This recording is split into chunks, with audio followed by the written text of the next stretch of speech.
This is a story called The Little Monsters, Chapter 42, The Day Trip to the Seaside. It's a Saturday and it's a really hot day, and all the kids' parents have arranged to take them to Blackpool for the day. As you can imagine, the kids are very excited and they can't wait to get there.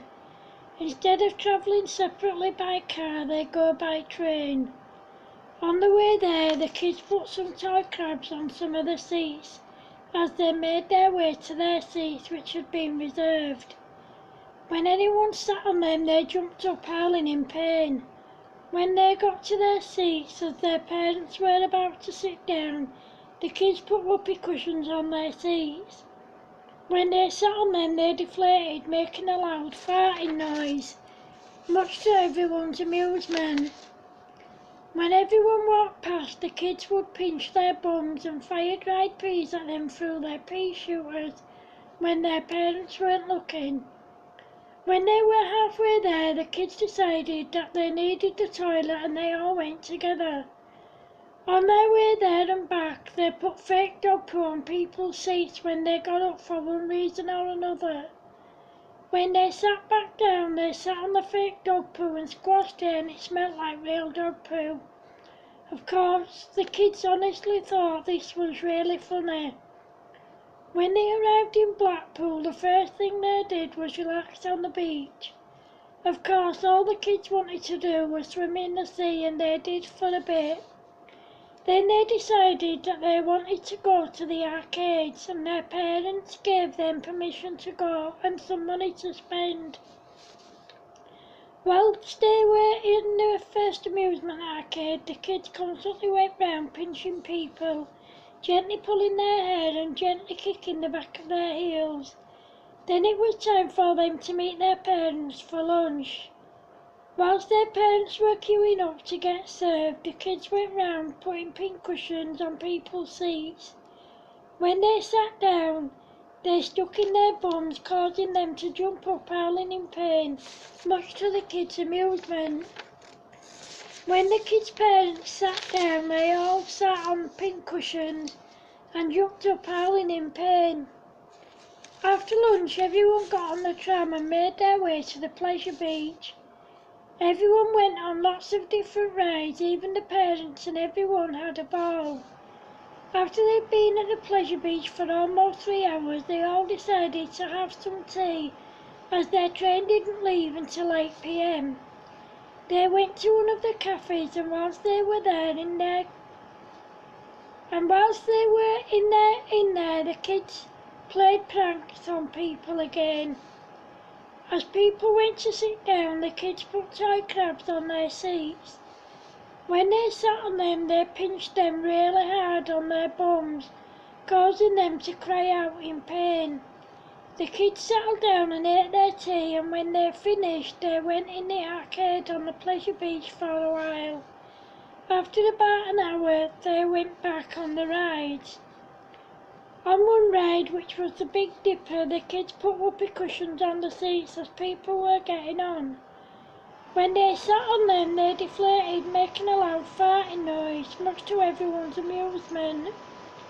Then when the ride started, even though it was their very first time on the big roller coaster, the kids spent their whole time on the ride with their arms in the air and laughing their heads off.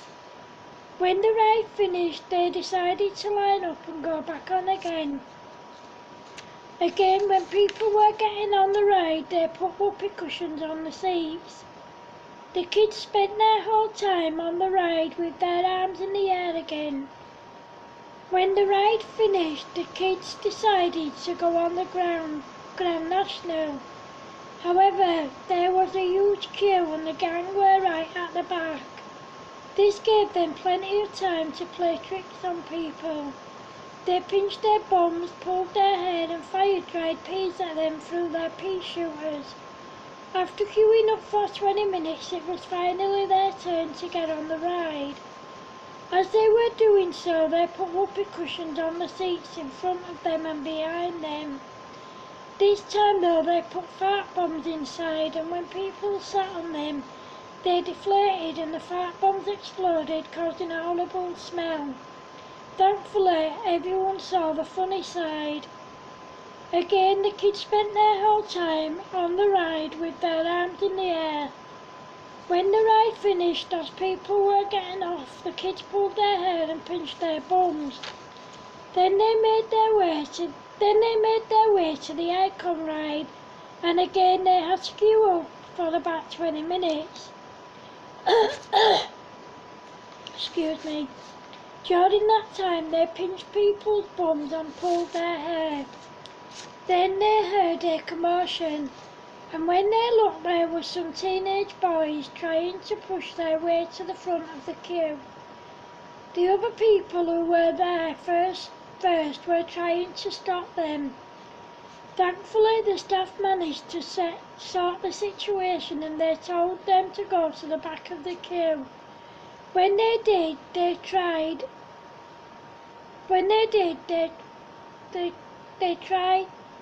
to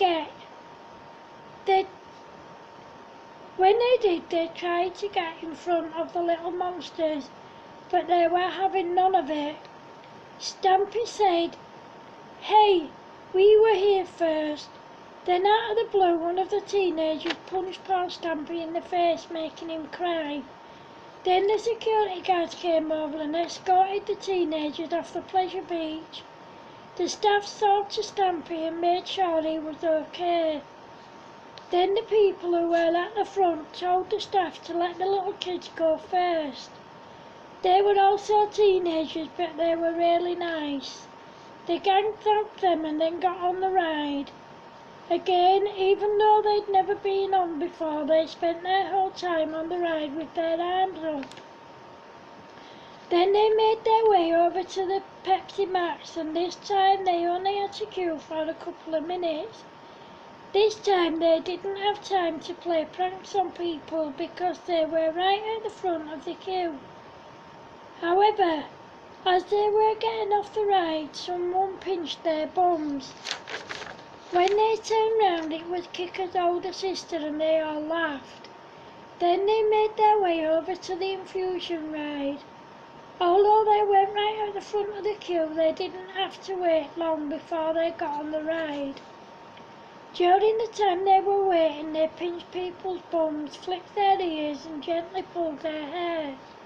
The people in front knew it was them because it was Kicker's sister and her friends. Everyone laughed, and then they got on the ride. When the kids got off the infusion ride, they went on the avalanche. Again, they didn't have to wait long to get on the ride because they were right at the front of the queue. When they got off, they went on the Revolution and then the Derby Racer. The younger kids had been in Nickelodeon Land and they'd had a ball. Then Kicker's dad said, "Right, come on kids, it's time to go to the train station now, otherwise we're going to miss our train home." Then Kicker said, "Dad, instead of going on the tram or walking to the train station, please can we go by horse and cart?" Kicker's dad agreed, and so did the other parents, and everyone loved every minute of it. On the train home, the kids played loads of different pranks on people. End of chapter 42. Thanks for watching, guys.